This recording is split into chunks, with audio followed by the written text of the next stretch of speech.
નમસ્કાર વિદ્યાર્થી મિત્રો, આજે આપણે પાઠ 2 સપુષ્પ વનસ્પતિમાં લિંગી પ્રજનન ભણવાનું છે. એમાં આપણે જાણીએ છીએ કે પુષ્પ એ લિંગી પ્રજનન માટેનું રૂપાંતરિત અંગ છે કે જેનામાં પુંકેસર અને સ્ત્રીકેસર આવેલા છે. પુંકેસરમાંથી નર જન્યુજનક બને છે અને સ્ત્રીકેસરમાંથી માદા જન્યુજનક બને છે અને ફલનની ક્રિયા થાય અને આગળ પ્રક્રિયા થાય છે.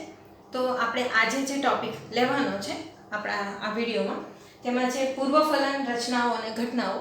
તો પૂર્વફલનની રચના અને ઘટનામાં 3 પ્રકારની ઘટનાઓ બને છે. એક છે પુંકેસરની રચના, બીજાણુધાની એટલે કે પરાગાશયની રચના અને લઘુ બીજાણુ એટલે કે પરાગરજની રચના. આના વિશે આખી ડિટેલમાં આકૃતિ સાથે આપણે અભ્યાસ કરીશું. પછી બીજો જે ટોપિક છે પૂર્વફલન સાથે સંકળાયેલો છે એ સ્ત્રીકેસર, મહાબીજાણુધાની અથવા આપણે એને કહીએ અંડક અને ભ્રૂણપૂટની રચના.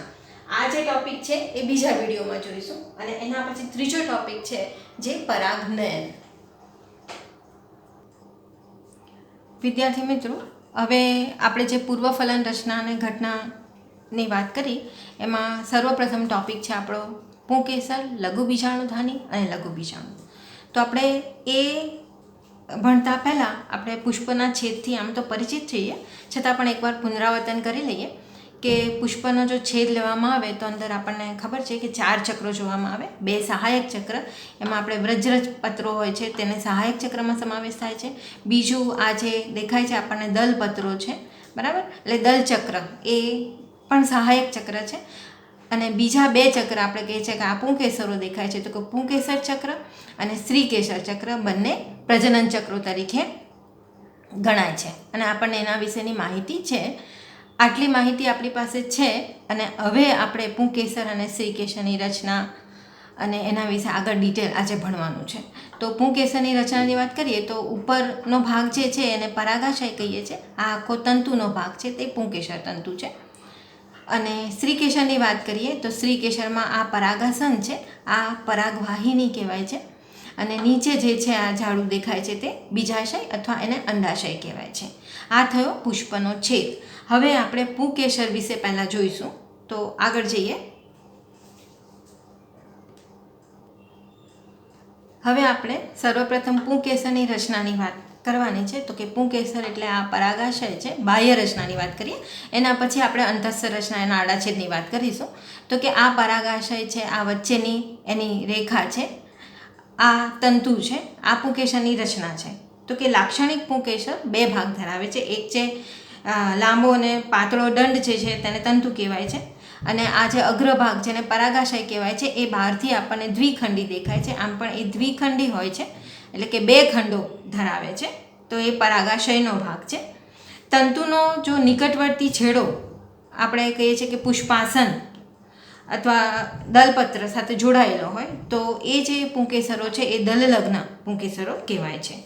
આપણે જાણીએ છીએ મિત્રો કે જુદી જુદી જાતિઓ જે પુષ્પો એટલે કે વનસ્પતિની, એમાં જે જુદી જુદી જાતિમાં આ તંતુની લંબાઈ તથા પરાગાશયનો આકાર જુદો જુદો હોય છે. હવે આપણે વાત કરીએ છીએ પરાગાશયની. તો પરાગાશય બાહ્ય રચનાની દ્રષ્ટિએ જોઈએ તો આ પ્રમાણે દેખાય છે, દ્વિખંડીય દેખાય છે. હવે આ જે દ્વિખંડીય છે પણ દરેક ખંડ જે છે એ પાછા 2 કોટર ધરાવે છે. એટલે આપણે એમ કહીશું કે પરાગાશય જે છે એ દ્વિખંડી અને દ્વિકોટરીય છે, બરાબર. એટલે ટોટલ કોટર થયા એ 4 કોટરો થયા. એક ખંડમાં 2 કોટર એવા 4 કોટરો ધરાવે છે. આપણે પરાગાશયની રચનાની વાત કરી દીધી. હવે આપણે આગળ જઈએ છીએ લઘુ બીજાણુધાનીની રચના એટલે પરાગાશય. પરાગાશયને આપણે લઘુ બીજાણુધાની કહીએ છીએ. મિત્રો, આ શબ્દોથી ખાસ પરિચિત રહેજો, કારણ કે પરીક્ષામાં લઘુ બીજાણુધાનીની રચના પૂછાય, લઘુ બીજાણુ જનન અને લઘુ બીજાણુધાનીની રચના. તો આપણે પરાગાશયની રચના વર્ણવવાની છે, એટલું ધ્યાન રાખવાનું છે.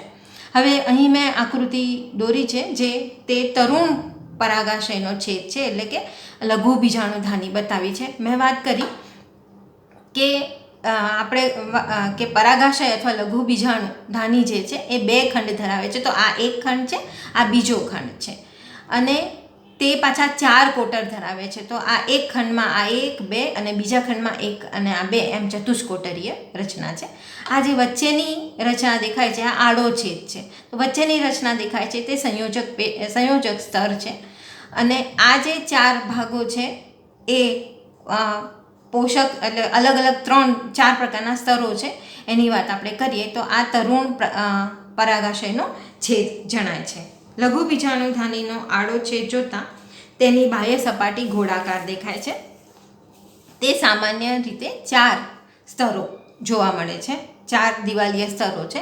એમાં જે પહેલું સ્તર છે એ અધિસ્તર છે, એના પછીનું સ્તર છે એ સ્ફોટી સ્તર છે, એના પછીનું સ્તર છે એ મધ્ય સ્તર છે, અને એના પછીનું જે સ્તર છે એ પોષક સ્તર છે. અને મિત્રો અહીંયા વચ્ચે જે દેખાય છે બીજાણુજનક પેશી, એટલે જ્યારે આપણે તરુણ પરાગાશયનો છેદ જોઈએ છે ત્યારે એ પેશીના કોષો બહુ કોમ્પેક્ટ રીતે ગોઠવાયેલા હોય છે. અને આ બીજાણુજનક પેશી જે છે તે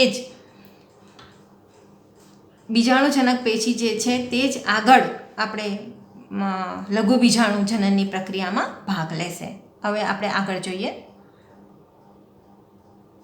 વિદ્યાર્થી મિત્રો, આ એક લઘુ બીજાણુધાની છે, આ બીજી છે, આ ત્રીજી છે, આ ચોથી છે. આમ આપણે હવે એક લઘુ બીજાણુધાનીની રચનાની વાત કરીએ છીએ કે કેટલા સ્તર ધરાવે છે અને કઈ રીતની પેશીઓ ધરાવે છે. તો અહીં એક જ બીજાણુધાની જે છે એને દોરી છે મેં.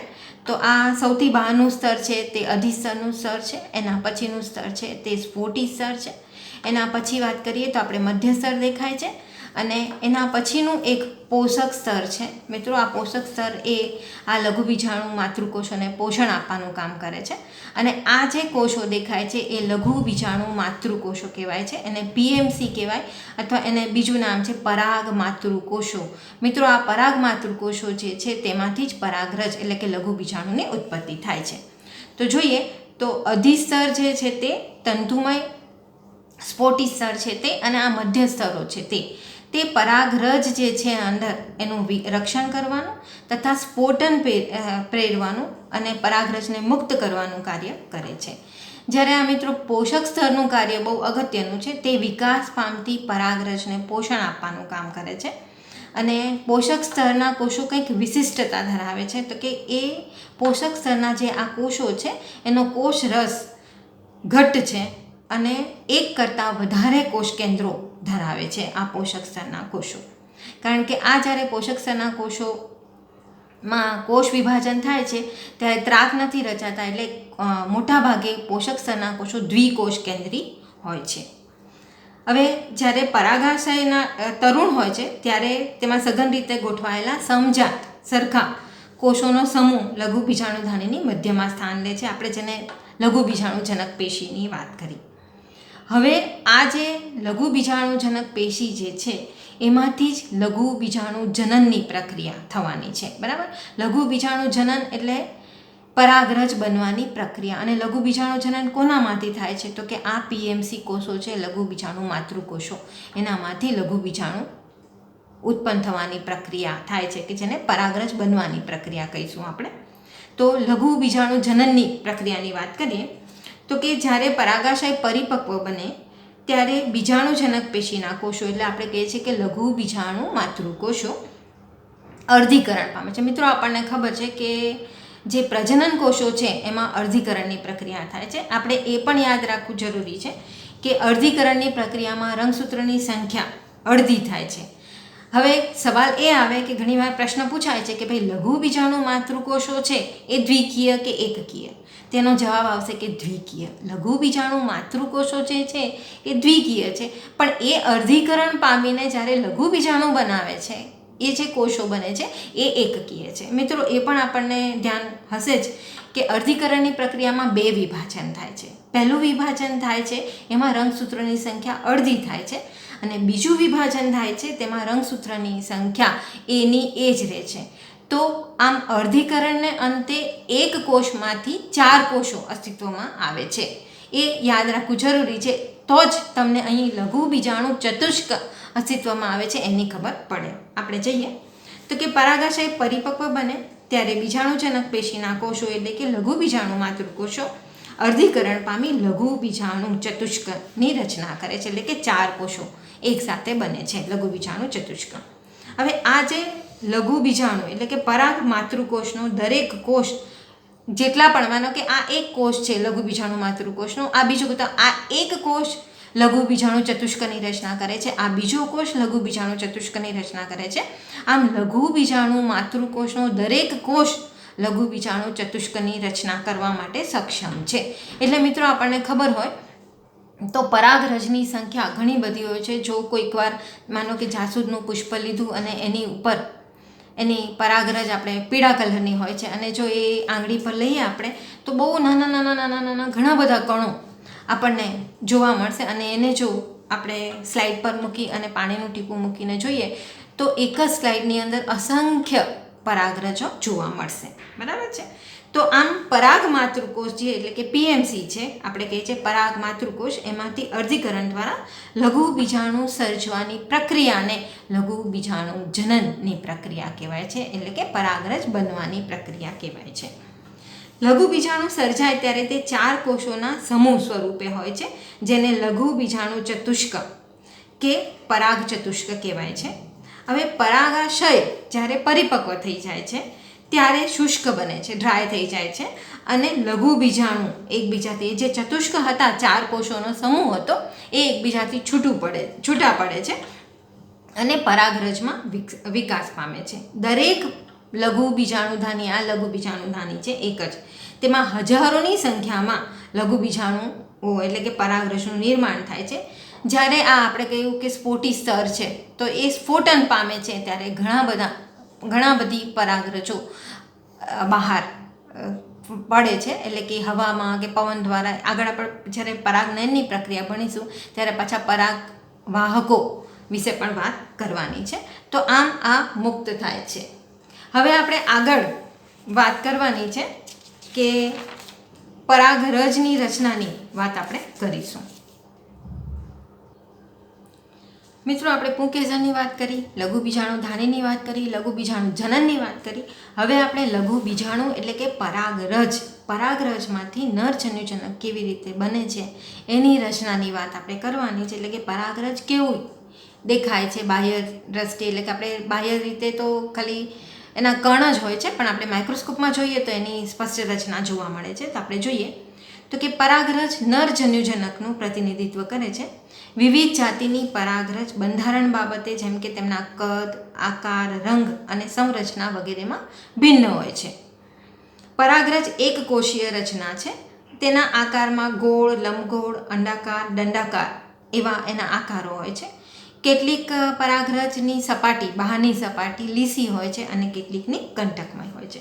તો આપણે રચના જોઈએ તો કે પરાગરજ સામાન્ય રીતે ગોળાકાર હોય છે અને તે 25 થી 50 માઇક્રોમીટર વ્યાસ ધરાવે છે. હવે આ જે એક પરાગરજની રચનાની વાત કરીએ છીએ તો એક પરાગરજ જે છે તે 2 સ્તરની બનેલી છે. એક આ આપણે કહીએ છીએ કે આ અંતઃસ્તર છે અને આ બહારનું બાહ્ય આવરણ છે. અને અહીંયા કોઈક જગ્યાએ જનન છિદ્ર દેખાય છે. મિત્રો જનન છિદ્રમાંથી પરાગનલિકા નીકળે છે જ્યારે અંકુરણ પામે છે ત્યારે. હવે આ સ્તરો જે છે એ કંઈક વિશિષ્ટતા ધરાવે છે, તો એના વિશે વાત કરીએ આપણે. તો સૌથી પ્રથમ આપણે બાહ્ય આવરણની વાત કરીએ તો આ જે બાહ્ય આવરણ છે પરાગરજનું એ સખત સ્પોરોપોલેનિનનું બનેલું હોય છે. જે સ્પોરોપોલેનિન છે એ પ્રતિરોધક, ખૂબ જ સખત છે અને પ્રતિરોધક કાર્બનિક દ્રવ્યનું બનેલું છે. તે કોઈપણ તાપમાન એટલે કે ઊંચા તાપમાન, એકદમ જલદ એસિડ હોય કે બેઝ સામે ટકી શકે છે. તે આ જે સ્પોરોપોલેનિનનું જે બાહ્ય આવરણ છે એને કોઈ પણ ઉત્સેચકો પણ તોડી શકતા નથી, એટલું સખત હોય છે. અને આ જે સ્તર જે છે એ પરાગરજ માટે આશીર્વાદરૂપ છે, કારણ કે આ સ્પોરોપોલેનિનના લીધે જ પરાગરજ અશ્મિ સ્વરૂપે ખડકોમાં, માટીમાં અને ઘણા વર્ષો એટલે 500 વર્ષ સુધી પણ એ માટીની અંદર અથવા ખડકોની અંદર સંગ્રહાયેલ રહે છે. એટલે આપણે એના અશ્મિ મેળવી શક્યા છીએ. બાહ્ય આવરણમાં હવે આ બાહ્ય આવરણનું આ સ્પોરોપોલેનિનનું સ્થૂલન છે, પરંતુ સ્થૂલન આખું સળંગ નથી હોતું, પણ અમુક જગ્યાએ સ્થૂલિત ભાગ નથી હોતા, એટલે કે અસ્થૂલિત હોય છે. તો એ ભાગો છિદ્ર જેવી રચના દેખાય છે, જેને જનન છિદ્ર કહેવાય છે. તો આ જનન છિદ્ર જે છે ત્યાંથી પરાગનલિકા બહાર નીકળે છે. મિત્રો બહુ ક્લિયર વાત આ યાદ રાખવાની છે કે બાહ્ય આવરણમાંથી પરાગનલિકાનું નિર્માણ થાય છે. આ ખાસ અગત્યની બાબતો છે, બહુ નાની નાની બાબત છે, પણ ઓબ્જેક્ટિવ માટે આ બધા પ્રશ્નો ખૂબ અગત્યના છે. મિત્રો, આ બાહ્ય આવરણની વાત કરીએ. હવે આપણે અંતઃ આવરણની વાત કરીએ છીએ. તો અંતઃ આવરણની વાત કરીએ તો એ સેલ્યુલોઝ અને પેકેટિનનું બનેલું છે. પાતળું સળંગ આવરણ છે, એમાં કોઈ જગ્યાએ કોઈ ખાંચ કે કોઈ છિદ્ર નથી. પરાગરજ, આ પરાગરજની વાત કરીએ તો એ કોષરસ ધરાવે છે અને કોષ કેન્દ્ર ધરાવે છે. હવે પરાગરજ હજુ પરાગરજ જ્યારે સ્ફોટન પામે છે ત્યારની રચના છે. હવે પછી આગળ જઈએ તો એ પરાગરજની વાત કરીએ તો એ રસધાની ધરાવે છે, કોષ કેન્દ્ર ધરાવે છે. હવે જ્યારે પરિપક્વ બને છે પરાગરજ, બરાબર, ત્યારે પરિપક્વ, હમણાં આ જે સ્ટેજની હું વાત કરું છું તે પરાગાશયની અંદર હોય જ્યારે પરાગરજ, ત્યારે જ એ સ્ટેજ જોવા મળે છે, બરાબર. તો એ કોષ એટલે કે પરાગરજ એક કોષ છે તો એ વિભાજન પામે છે અને બે કોષ બને છે. તો એમાં એક કોષ, જે મોટો કોષ જે છે તે વાનસ્પતિક કોષ કહેવાય છે અને નાનો કોષ છે તે જનન કોષ કહેવાય છે. હવે વાનસ્પતિક કોષની ખાસિયત શું છે તો કે એ કોષ મોટો હોય છે, તે વિપુલ પ્રમાણમાં ખોરાક સંગ્રહિત કરેલું હોય છે એને, અને મોટું અનિયમિત આકારનું કોષ કેન્દ્ર ધરાવે છે. જ્યારે નાનો કોષ જે છે તે જનન કોષ છે અને તે વાનસ્પતિક કોષ જે છે, આખો વાનસ્પતિક કોષ છે એના કોષ રસમાં તરતો હોય છે. એટલે મિત્રો, અહીંયા આપણે એ યાદ રાખવાનું છે કે આ જે સ્ટેજ છે, બરાબર છે, તે સ્ટેજ કઈ જગ્યાએ છે તો કે જ્યારે પરાગાશયની અંદર હોય પરાગરજ, ત્યારનો જ આ સ્ટેજની વાત કરીએ છીએ આપણે, બરાબર છે. ત્યારે જ એનું વિભાજન થઈને આ દ્વિકોષી અવસ્થા બને છે. હવે આપણે વાત કરીએ કે આ વાનસ્પતિક કોષ છે, એટલે કે વાનસ્પતિક કોષ કેન્દ્ર અને આ બે જે છે નરપૂંજનીઓ, એ નરપૂંજનીઓ જનન કોષનું વિભાજન થઈ અને બને છે, બરાબર. એટલે કે તે ઘટ્ટ કોષ રસ અને કોષ કેન્દ્ર ધરાવતો ત્રાકાકાર કોષ હોય છે. 60%થી વધુ આવૃત બીજધારીમાં પરાગરજ જ્યારે આ અવસ્થામાં, એટલે કે દ્વિકોષીય અવસ્થામાં હોય ત્યારે જ પરાગાશયનું સ્ફોટન થઈ અને એ મુક્ત થાય છે. પરંતુ 40% વનસ્પતિઓ એવી છે કે તેમાં ત્રિકોષીય અવસ્થાએ પરાગરજ મુક્ત થાય છે. તો ત્રિકોષીય અવસ્થામાં આ વાનસ્પતિક કોષ કેન્દ્ર, એટલે કે વાનસ્પતિક કોષ કેન્દ્ર હોય છે અને જનન કોષ જે છે એ બે કોષ કેન્દ્રોમાં વિભાજિત થઈ અને બે નરપૂંજનીઓ બનાવે છે. તો આ ત્રિકોષીય અવસ્થામાં પરાગાશયમાંથી એ મુક્ત બને છે. એટલે આ મુક્ત બને છે અને આ જે અવસ્થા મેં અહીં બતાવી છે, જેને આપણે કહીએ છીએ નરજન્યુજનક. તો આ નરજન્યુજનકની અવસ્થા ક્યારે દેખાશે કે જ્યારે આ પરાગરજ આ ત્રિકોષીય અવસ્થામાં અથવા દ્વિકોષીય અવસ્થામાં સ્ત્રીકેસરના પરાગાસન પર પડે છે અને પછી એનું અંકુરણ થાય છે. ત્યારે એ પરાગનલિકા, એટલે કે અંકુરણ જનન છિદ્રમાંથી થાય છે અને તેનું અંકુરણ થાય છે અને પરાગનલિકાનું નિર્માણ થાય છે. અને પરાગનલિકામાં બે નરપૂંજનીઓ જે ફલનમાં ભાગ લે છે. તો આ જે આખી રચના છે એ નરજન્યુજનકની રચના કહેવાય છે. અને નરજન્યુજનકની રચના એટલે પરાગનલિકા અને બે નરપૂંજનીઓ. અને સમય જતાં વાનસ્પતિક કોષ જે છે એનું વિઘટન થઈ જાય છે. મિત્રો, હવે આપણે પરાગરજ વિશે કેટલીક માહિતી જોઈ લઈએ. એમાં ગાજર ઘાસ જે ઘઉંની સાથે નીંદણ રૂપે ઉગતી વનસ્પતિ છે, જેની પરાગરજ જે છે તે એલર્જી પ્રેરે છે. આમ પણ આપણે પરાગરજને એન્ટિજન તરીકે ઓળખીએ છીએ. તો એ એલર્જી પ્રેરે છે તથા તેનાથી અસ્થમા અને બ્રોન્કાઇટિસ જેવા શ્વસન સંબંધી રોગો પ્રેરાય છે. આ એક એની આડઅસર થઈ. બીજી કેટલીક પશ્ચિમના દેશોમાં પરાગરજ, આમ તો પરાગરજ બહુ પોષક તત્વોથી ભરપૂર હોય છે, તો પશ્ચિમના દેશોમાં પરાગરજની ગોળીઓ બનાવવામાં આવે છે અને તેઓ એક પૂરક આહાર તરીકે ઉપયોગમાં લે છે. અને તેઓ ત્યાં પરાગરજની ગોળીઓ બનાવી અને તે સિરપના રૂપમાં પણ મળે છે. આ પરાગરજની ગોળીઓનો વપરાશ રમતવીરો પોતાની એનર્જી બૂસ્ટ કરવા માટે કરે છે તથા દોડમાં જે ભાગ લે છે ઘોડાઓ, એનો દેખાવ સુધરે ઘોડાઓનો, એના માટે આ પરાગરજની ગોળીઓ આપવામાં આવે છે અને એનાથી એમ મનાય છે કે એમાં શક્તિ વધારે દોડવાની પ્રેરાય છે. બીજી એક પોઈન્ટ બાકી છે હમણાં, જે પરાગરજની જીવિતતા એની વાત આપણે કરીએ તો કે પરાગરજ ફલનની પ્રક્રિયામાં ભાગ લે જ્યાં સુધી એ પરાગાસન પર પહોંચે ત્યાં સુધી એની જીવિતતા રહેવી જોઈએ. જો એ ફલનમાં ભાગ લે એ પહેલાં જો જીવિતતા ગુમાવે તો ફલનની પ્રક્રિયા નથી થતી, એટલે ત્યાં સુધી એનું જીવિત રહેવું જરૂરી છે, તો જ એ ત્યાં સ્થાપન થાય અને તો જ ફલનની પ્રક્રિયા થાય. તો હવે આ પરાગરજની જીવિતતા છે એનો સમયગાળો દરેક વનસ્પતિઓમાં ભિન્ન ભિન્ન હોય છે. હવે એ કેટલાક પરિબળો પર પણ આધાર રાખે છે.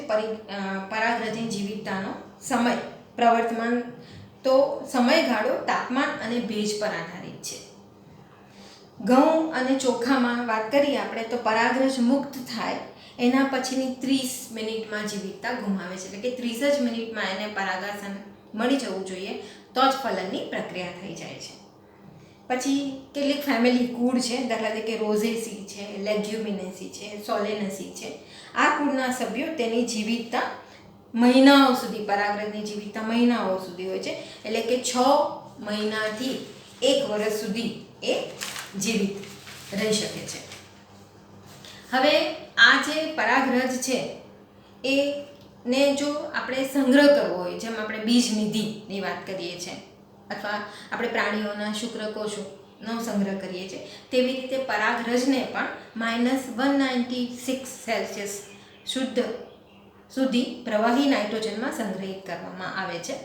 અને આ જે સંચિત કરીએ એનો પરાગનિધિ તરીકે ઉપયોગ કરાય છે. અને કોઈક પાક સંવર્ધિત કાર્યક્રમો છે કે કોઈક વનસ્પતિની પરાગરજ બહુ સારી છે અને એને જાળવી રાખવા માટે આપણે પરાગનિધિ તરીકે આને સંચિત કરવામાં આવે છે, અને જ્યારે આપણે એવા સંકરણના પ્રયોગો કરીએ ત્યારે એનો ઉપયોગ થાય છે. મિત્રો, અહીં આપણે આજે પુંકેસર, લઘુ બીજાણુધાની અને પરાગરજની વાત પૂર્ણ કરી.